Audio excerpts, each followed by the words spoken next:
Je dois pisser. Ouais. Ah, vite, il y a la caméra qui tourne. Donc si je dois pisser, Laurent me propose les buissons à ma droite ou à ma gauche. Coucou mes petits internautes, je sors enfin cette vidéo qui aurait dû sortir il y a longtemps. Je vais vous présenter les urbex qui ne sont jamais sortis sur la chaîne. Et ce que je peux vous dire d'emblée, c'est qu'il y aura plusieurs épisodes parce que du coup, comme je reportais tout le temps le tournage de cette vidéo, il y en a plusieurs qui ont été tournés depuis. Alors pourquoi ces urbex ne sont jamais sortis sur la chaîne? Eh bien, soit parce que la vidéo n'était pas d'assez bonne qualité, et donc là c'est moi qui ai merdé, soit parce que le lieu n'était pas assez intéressant pour en faire une vidéo, soit parce que l'exploration ne s'est pas passée comme prévu ou a carrément mal tourné. Je pense que ça va être vos préférés. Et ça tombe bien parce qu'aujourd'hui on va voir un petit peu des trois. Je vous propose de commencer tout de suite avec la première visite. Aujourd'hui, on visite la villa Marquette. Cet ancien hôtel-restaurant 4 étoiles, né en 1968, a vu passer de grandes personnalités, telles que Charles Aznavour, Lance Armstrong ou encore le roi Albert II. Ça devait être trop beau avant. Il est racheté en 2008 par un grand chef français, mais les dettes vont s'accumuler et le restaurant finira par fermer ses portes en 2011. Oh, les vitraux.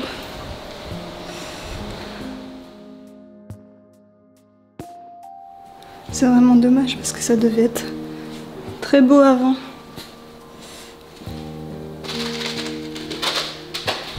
Tout est pété, il n'y a plus de porte, il n'y a plus rien. En fait là l'intérêt c'est surtout la première pièce. Il me semble que c'était la salle de restaurant. Et pour la petite histoire, en 2016, une opération en lien avec un attentat déjoué en France a été menée dans cette villa. En effet, le bâtiment servait de cachette pour des terroristes, c'est le voisinage qui a remarqué une activité anormale et qui a prévenu la police, mais une fois sur place, l'armée et la police n'ont pas retrouvé les armes. Au plus on avance, au plus ça s'écroule. Alors ici, il n'y a vraiment plus rien. Il y a la télé qui est dehors. Il y a 3 télés dehors. Et là, tout est explosé. Ah oui.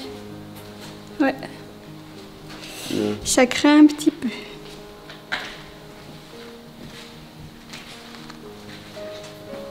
Ah, elle devait être canon avant. Mais elle est sympa, ouais.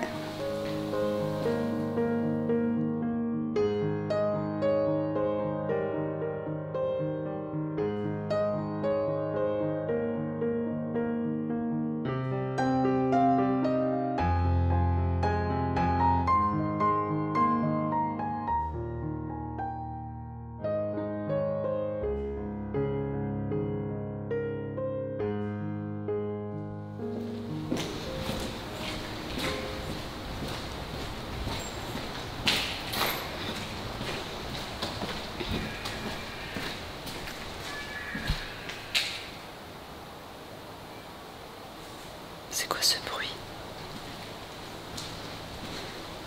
On est dans quelle ville? Ah merci. Ah mais c'est une belle facture, j'ai rien dit. Ah non mais sans déconner, 378,40 €. Un menu royal. Je te jure. Un menu 370 €. Le Perrier à 4,83 €. Je peux le prendre en photo ça. Il y a, je sais pas, un rover, je sais pas ce que c'est. Menu royal. Ah ouh, moi j'en ai un à 800 € là. Ah, il y a un château d'assaut à 80 €. J'ai un menu à 804,27 €. Ah ouais, ah là 918 €. Attends, ils décollent ou quoi? Le jus de tomate à 10 €. Jus de tomate. Alors ils ont pris 6 menus royaux, 371 €. Menus royaux. Ils ont pris une bonne bouteille de vin à 102,88 €. Putain. Donc ça fait une facture de 918,06 €. Ouh, un petit week-end en famille quoi. Caca ou pas caca, Marine? Pas caca. Là-bas, regarde. Pas caca, non. Ça sentirait. Ouais. Ah si, caca, gros caca. Oh, Berk. Ah, très gros caca. La seconde exploration dont je voulais vous parler, c'est celle d'un petit cimetière. C'est abandonné ça? C'est abandonné ça. Ouais, il y a des tombes qui sont encore...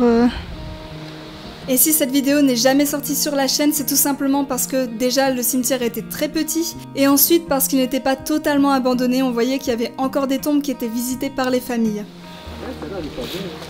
Non, non, il y a des trucs, c'est... Elle est entretenue. Hein.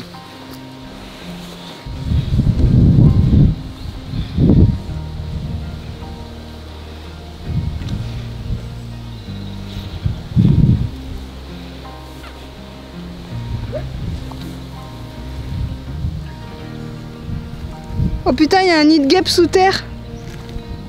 Oh, c'est fou. Un nid d'abeilles sous terre.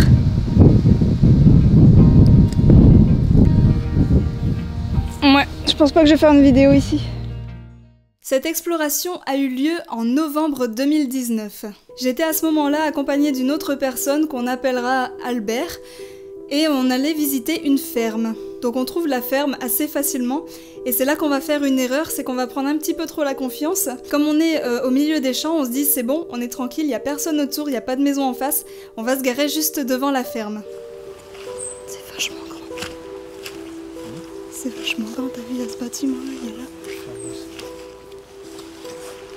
T'as vu, il y a encore une... Il y a encore un tracteur. Faut rentrer là-dedans, je pense. C'est un peu intéressant. Faire ça en premier.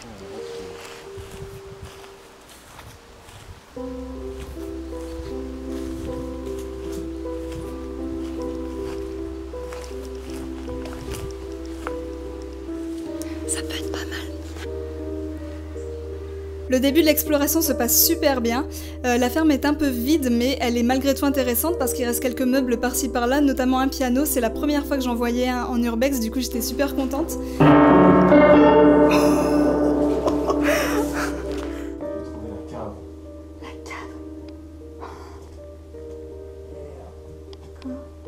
C'est inondé. Tu vois, t'as une marche là, une marche là, et en fait t'as encore 2-3 marches là. Putain. Ce qui fait que t'as bien 1 mètre d'eau. Oh. On termine l'exploration du rez-de-chaussée. Albert décide de monter pour passer à la visite des chambres, et je lui dis vas-y, je te rejoins après, je vais reprendre quelques plans de coupe en bas pour être sûre d'avoir tout ce qu'il faut.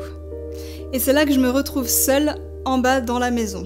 Au moment où le drame s'est produit, j'étais dans le salon en train de refaire mes plans du fauteuil. Alors faut savoir qu'à ma gauche, il y avait la fenêtre ouverte qui donnait sur le jardin de la ferme. J'étais là avec ma petite caméra, et là j'entends « Oh !»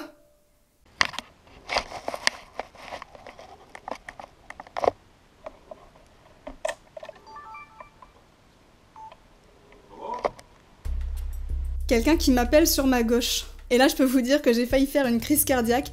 Je me retourne, je regarde par la fenêtre et je vois 2 fermiers, et l'un était armé d'un fusil. Alors j'ai beaucoup de chance de vous montrer cet extrait vidéo aujourd'hui parce que comme je vous avais raconté dans la vidéo des anecdotes, j'ai beaucoup de vidéos qui ont été supprimées et heureusement il me reste la partie GoPro de cette séquence. Ce qui est dommage par contre, c'est que le premier réflexe que j'ai eu quand le fermier m'a appelé, ça a été de couper les caméras. Faut savoir que c'était un de mes premiers urbex et dans la panique, c'est le premier réflexe que j'ai eu. Maintenant je le fais plus, je fais attention de justement à l'inverse, quand il se passe quelque chose, j'allume toutes les caméras. Mais du coup je n'ai pas du tout filmé ce qui s'est passé ensuite et donc je vais vous le raconter. Donc le gars m'appelle, je suis complètement paniquée, j'ai l'impression que je vais faire une crise cardiaque sur le coup, et je coupe toutes mes caméras, et je lance un petit « Bonjour !» Bonjour.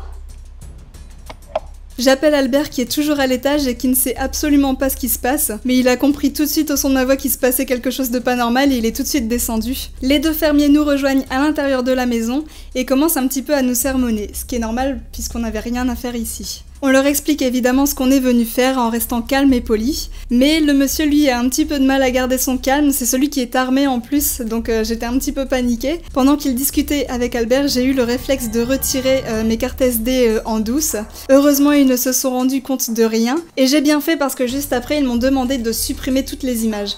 Donc j'ai pris ma caméra, j'ai fait semblant de tripoter un peu les boutons et je leur ai montré l'écran qui disait qu'il n'y avait aucune image, forcément puisque j'avais tout retiré juste avant. C'est ce qui me permet aujourd'hui de vous montrer quelques images de cette ferme qui était vraiment magnifique. Et donc la discussion se poursuit, elle a duré un moment. De temps en temps, le ton haussait un petit peu entre Albert et le fermier plus âgé, celui qui avait le fusil. L'autre était un petit peu plus jeune mais il était pas plus cool pour autant. j'essayais de calmer un petit peu le truc. Quand je voyais que ça partait un petit peu en live, j'essayais de me glisser dans la conversation et dire oui bon, on va se calmer, c'est pas grave, on va discuter. Et le monsieur en fait m'écoutait et je sentais qu'il se calmait un petit peu.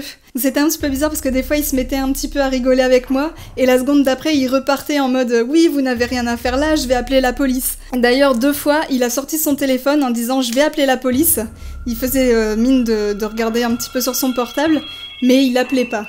Donc je ne sais pas trop pourquoi il nous a fait le coup 2-3 fois comme ça à sortir son portable et à dire j'appelle la police sans le faire pour autant. Est-ce que c'était dû au fait qu'il était venu nous menacer avec une arme ?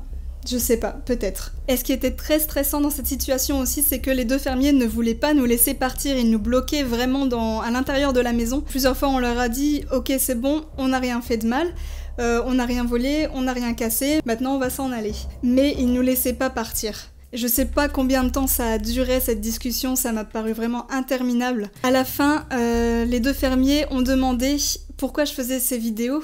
Donc j'ai dû leur dire que j'avais une chaîne YouTube, j'ai dû leur donner ma chaîne. C'est pour ça que j'ai mis beaucoup de temps à vous parler de cette urbex parce que pendant longtemps j'ai hésité.